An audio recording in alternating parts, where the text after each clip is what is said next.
Hello, ഞാൻ video ചെയ്തിട്ട് കുറേ ആയി. അപ്പോൾ ഇന്ന് വീഡിയോ ചെയ്യാനായിട്ട് ഒരു റീസൺ ഉണ്ട്.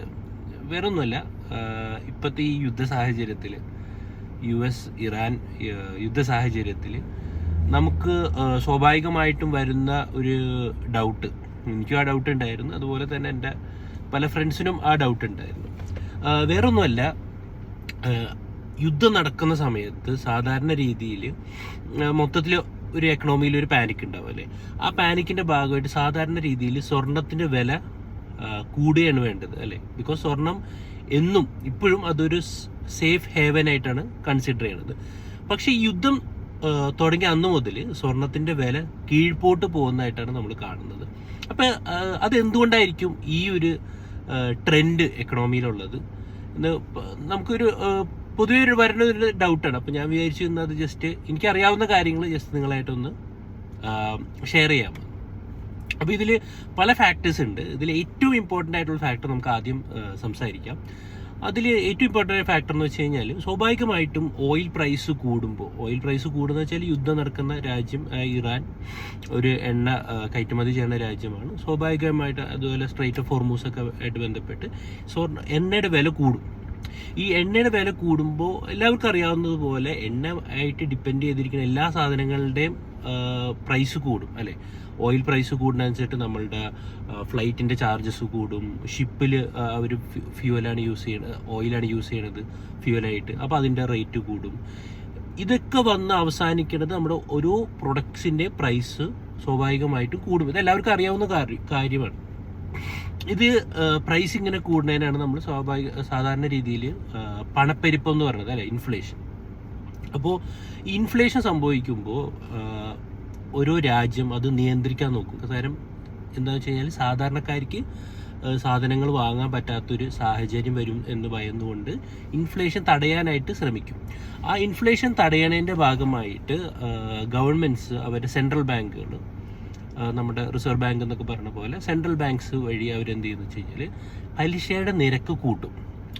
അപ്പോൾ പലിശയുടെ നിരക്ക് കൂടുമ്പോൾ എന്താ സംഭവിക്കുകയെന്ന് വെച്ച് കഴിഞ്ഞാൽ ലോൺസൊക്കെ കുറച്ച് എക്സ്പെൻസീവായിട്ട് വരും അല്ലേ. ഇപ്പോൾ പലിശയുടെ റേറ്റ് കൂടുമ്പോൾ നമുക്ക് അടയ്ക്കേണ്ട പലിശ കൂടും.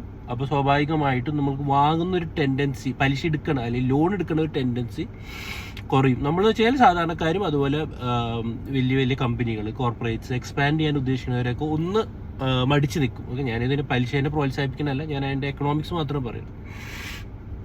അപ്പോൾ ഇങ്ങനെ സംഭവിക്കുമ്പോൾ എന്ത് പറ്റും, സ്വാഭാവികമായിട്ടും പ്രൈസ് തനിയെ ഒന്ന് സ്റ്റെബിലൈസ് ചെയ്യും. അല്ലെങ്കിൽ 100 രൂപയുടെ സാധനം 120 വാങ്ങാൻ ആളിന് റെഡിയാവും, അതിങ്ങനെ 140 വാങ്ങാൻ റെഡിയാവും. അപ്പോൾ ഇങ്ങനെ പ്രൈസ് ഇങ്ങനെ കൂടുന്നത് ഈ ഇൻട്രസ്റ്റ് റേറ്റ് കൂടുന്തോറും ലോണിൻ്റെ എന്താ പറയുക കോസ്റ്റ് കൂടുന്തോറും ഇതിങ്ങനെ പതിയെ പതിയെ താഴ്ന്നു വരും. പക്ഷേ ഇതിൻ്റെ ഒരു മറ്റൊരു വശമുണ്ട് അല്ലേ. സ്വാഭാവികമായിട്ടും നമ്മൾ പൈസ ഇൻവെസ്റ്റ് ചെയ്തിട്ടുണ്ട്, നമ്മൾ സേവ് ചെയ്തിട്ടുണ്ടെന്ന് വിചാരിച്ചു ബാങ്കുകളിൽ. അപ്പോൾ ഈ പലിശയുടെ ശതമാനം കൂടുമ്പോൾ സ്വാഭാവികമായിട്ടും ബാങ്ക് നമുക്ക് തരുന്ന പലിശയുടെ ശതമാനവും കൂടും അല്ലേ. നമ്മളുടെ FDO നമുക്ക് അങ്ങനത്തെ ഉള്ള കാര്യങ്ങളൊക്കെ ഉണ്ടെങ്കിൽ അതിൻ്റെ പലിശയുടെ ശതമാനം കൂടും. ഇതാണ് ഇതിൻ്റെ മെയിൻ റീസൺ. അപ്പോൾ നമ്മളെപ്പോലെ തന്നെ ഫിനാൻഷ്യൽ ഇൻസ്റ്റിറ്റ്യൂഷൻസ് ഉണ്ടല്ലോ, വലിയ വലിയ pension funds, hedge funds, mutual funds ഒക്കെ, ഇവർ നോക്കുമ്പോൾ ഇവർ ഗോൾഡിൽ ഇൻവെസ്റ്റ് ചെയ്തിട്ടുണ്ടാവും. പക്ഷേ ഈ ബോണ്ടുകളുടെ US-ലേക്കുള്ള ട്രഷറി ബോണ്ടുകളുടെ പലിശയുടെ ശതമാനം കൂടുമ്പോൾ അവർ നോക്കുമ്പോൾ ഈ ഗോൾഡ് എന്ന് പറയുന്നത് ഒരു അതവിടെ കിടക്കുള്ളൂ അല്ലേ. അതിൻ്റെ പ്രൈസ് കൂടുതൽ മാത്രം ഉണ്ടാവും, അല്ലാണ്ട് അതിൽ നിന്ന് നമുക്ക് പലിശയോ അല്ലെങ്കിൽ ഡിവിഡൻഡോ ഒന്നും കിട്ടില്ല. പക്ഷേ ഈ ട്രഷറി ബോണ്ട്സിന് പലിശ കിട്ടും. അപ്പോൾ അവരെന്ത് ചെയ്യും, ഗോൾഡ് വിറ്റിട്ട് നേരെ ആ പൈസ ട്രഷറി ബോണ്ട്സിൽ ഇൻവെസ്റ്റ് ചെയ്യും. അപ്പോൾ എന്ത് സംഭവിക്കും, ഗോൾഡിൻ്റെ ഇങ്ങനെ വിറ്റ് പോകുമ്പോൾ ഗോൾഡിൻ്റെ ഡിമാൻഡ് കുറയും. സ്വാഭാവികമായിട്ടും ഡിമാൻഡ് ആൻഡ് സപ്ലൈ എന്ന് പറയുന്നത് എല്ലാവർക്കും അറിയാവുന്ന കാര്യമാണ്. അതിൻ്റെ ഭാഗമായിട്ട് ഗോൾഡിൻ്റെ റേറ്റ് കുറയും. ഇതാണ് ബേസിക് റീസൺ. അപ്പോൾ ജസ്റ്റ് ഒന്ന് വൈൻഡപ്പ് ചെയ്യാനായിട്ട് അല്ലെങ്കിൽ ജസ്റ്റ് ഒന്ന് സമറൈസ് ചെയ്യാൻ വേണ്ടിയിട്ട്, ഓയിലിൻ്റെ പ്രൈസ് കൂടുമ്പോൾ സാധനങ്ങളുടെ വില കൂടും, സാധനങ്ങളുടെ വില കൂടുമ്പോൾ ഇൻഫ്ലേഷൻ വരും. ഇൻഫ്ലേഷൻ തടയാൻ ഗവൺമെൻറ് ഇടപെട്ടിട്ട് അവരെന്ത് ചെയ്യും, പലിശയുടെ ശതമാനം കൂട്ടും. പലിശയുടെ ശതമാനം കൂട്ടുമ്പോൾ ഇൻഫ്ലേഷൻ അവിടെ നിൽക്കുമായിരിക്കും. പക്ഷേ ട്രഷറി ബോണ്ട്സ് അല്ലെങ്കിൽ ഗവൺമെൻറ് ബോണ്ട്സിന് കൂടുതൽ ഈൽഡും ഇൻട്രസ്റ്റും കിട്ടുന്നത് കാരണം വലിയ വലിയ ഇൻസ്റ്റിറ്റ്യൂഷൻസ് നേരെ സ്വർണം വിറ്റ് എന്ത് ചെയ്യും, ഇതിലേക്ക് ഇൻവെസ്റ്റ് ചെയ്യും. സ്വർണത്തിൻ്റെ ഡിമാൻഡ് കുറയും, സ്വർണത്തിൻ്റെ വിലയും കുറയും. ഇതാണ് സംഭവിക്കുന്നത്. പക്ഷേ നിങ്ങൾക്ക് അറിയാവുന്ന പോലെ ഞാൻ നേരത്തെ പറഞ്ഞു, സ്വർണം ഒരു സേഫ് ഹേവനാണ് അല്ലേ, എല്ലാവരും ഒരു സുരക്ഷിതമായി വെക്കുന്ന ഒരു അസറ്റാണത്. അപ്പോൾ ഇതിനു മുമ്പ് 1980s ഗൾഫ് യുദ്ധം നടന്നപ്പോൾ സ്വർണത്തിൻ്റെ വില കൂടുകയാണ് ചെയ്തിട്ടുള്ളത്. അപ്പോൾ ഇപ്പോഴും ഗോൾഡ് ഒരു സേഫ് ഹേവൻ ആണെങ്കിലും ഈ പലിശയുടെ ശതമാനം ഇത്രയും കൂടുമ്പോൾ എന്ത് സംഭവിക്കുമെന്ന് വെച്ച് കഴിഞ്ഞാൽ അതിനാണ് ഫിനാൻഷ്യൽ ഇൻസ്റ്റിറ്റ്യൂഷൻസ് കൂടുതൽ മുൻഗണന നൽകുന്നത്. അപ്പോൾ അവരെന്ത് ചെയ്യും, സ്വർണം വിറ്റിട്ട് ഇതിലേക്ക് കൺവേർട്ട് ചെയ്യും, സ്വർണത്തിൻ്റെ വാല്യൂ കുറയും. അപ്പോൾ ഇത് തമ്മിലുള്ള ഒരു വടംവലിയാണ്. അതായത് സ്വർണം എന്ന സേഫ് ഹേവനും അതേസമയം സ്വർണത്തിന് പ്രത്യേകിച്ച് നമുക്ക് അതിന് ഇൻട്രസ്റ്റ് ഒന്നും കിട്ടൂല, ബോണ്ടുകൾ ഇൻട്രസ്റ്റ് കിട്ടുകയും ചെയ്യും. അപ്പോൾ ഇത് തമ്മിലുള്ള ഒരു വടംവലിയിൽ ആരാണോ ജയിക്കുന്നത് അതായിരിക്കും ഗോൾഡ് പ്രൈസിനെ എന്താ പറയുക ബാധിക്കുന്നത്.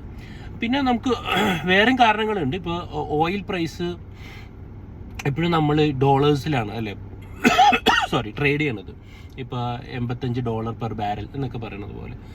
അപ്പോൾ അത് ഗോൾഡ് പ്രൈസും ഇതേപോലെ തന്നെ US ഡോളേഴ്സിലാണ്. US dollars denominated assets എന്നാണ് ഇതിനെ പറയാറ്. അപ്പോൾ എന്ത് സംഭവിക്കുന്നത്, ട്രഷറി റേറ്റ് കൂടുമ്പോൾ US ഡോളറിൻ്റെ റേറ്റ് കൂടും. ഓക്കെ, US ഡോളറിൻ്റെ വാല്യൂ കൂടും. US ഡോളറിൻ്റെ വാല്യൂ കൂടുമ്പോൾ ഈ ഗോൾഡ് വാങ്ങേണ്ടത് US ഡോളേഴ്സിലായതുകൊണ്ട് ബാക്കി രാജ്യങ്ങൾക്ക് US ഡോളേഴ്സിൽ ഗോൾഡ് വാങ്ങേണ്ടി വരുന്ന കാരണം ഇവർക്ക് അത് കൂടുതൽ എന്താ പറയുക താങ്ങാൻ പറ്റാണ്ടല്ല, അത് കൂടുതൽ അഫോർഡബിൾ അല്ലാണ്ടായി വരുമ്പോൾ എന്ത് പറ്റും, ഗോൾഡിൻ്റെ ഡിമാൻഡ് കുറയും, അവിടെയും ഗോൾഡിൻ്റെ റേറ്റ് കുറയും. അപ്പോൾ ഈ രണ്ട് കാരണങ്ങളാണ്, അതിൽ ആദ്യം പറഞ്ഞ കാരണമാണ് ഇതിൻ്റെ മെയിൻ റീസൺ. പിന്നെ ഞാൻ പറഞ്ഞതുപോലെ ഇത് എപ്പോഴും നിലനിൽക്കുന്ന ഒരു ട്രെൻഡല്ല. ഇന്നത്തെ സാഹചര്യത്തിൽ ഈ ട്രഷറി ബോണ്ട്സിൻ്റെ വാല്യൂ ഇത്രയും കൂടിയത് കൊണ്ടാണ്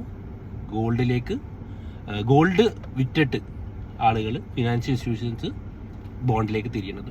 പിന്നെ നമ്മൾ ജസ്റ്റ് ഇതിൻ്റെ ഭാഗമായിട്ട് മനസ്സിലാക്കേണ്ട ഒരു കാര്യം എന്താണെന്ന് വെച്ച് കഴിഞ്ഞാൽ, ഈ നമ്മൾ വിചാരിക്കേണ്ട നമ്മൾ മാത്രമാണ് ഗോൾഡ് വാങ്ങുന്നത്, അല്ലെങ്കിൽ നമ്മൾ ഒരു ഗോൾഡ് കോയിൻ വാങ്ങുന്നു, അല്ലെങ്കിൽ നമ്മൾ ജ്വല്ലറി ആയിട്ട് വാങ്ങുന്നു.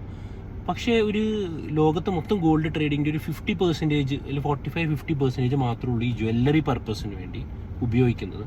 ബാക്കി 50%ഉം ഈ പറഞ്ഞ പോലെ ഗവൺമെൻറ്റ്സും ഫിനാൻഷ്യൽ ഇൻസ്റ്റിറ്റ്യൂഷനും വലിയ ആളുകളാണ് വാങ്ങുന്നത്.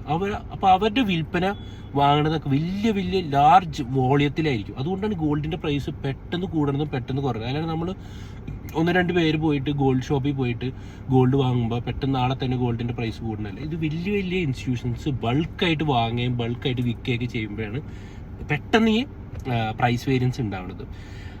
എന്നാൽ ലോക്കലി ആയിട്ട് നടക്കുന്ന ചില കാര്യങ്ങൾ ഇൻഫ്ലുവൻസ് ചെയ്യും. ഉദാഹരണത്തിന് നമ്മുടെ നാട്ടിൽ നടക്കുന്ന അക്ഷയ തൃതീയ, ആ ഒരു സമയത്ത് ഗോൾഡിൻ്റെ റേറ്റ് കൂടും, ചില സമയത്ത് പണിക്കൂലി കൂടും, സ്വാഭാവികമായിട്ട് ഡിമാൻഡ് കൂടും, മേക്കിംഗ് ചാർജ്, അങ്ങനെയൊക്കെ അതൊക്കെ ആയിട്ട് ബന്ധപ്പെട്ട് ലോക്കലി ഇൻഫ്ലുവൻസ്ഡ് ആവും. അല്ലെങ്കിൽ പൊതുവെ ഗോൾഡ്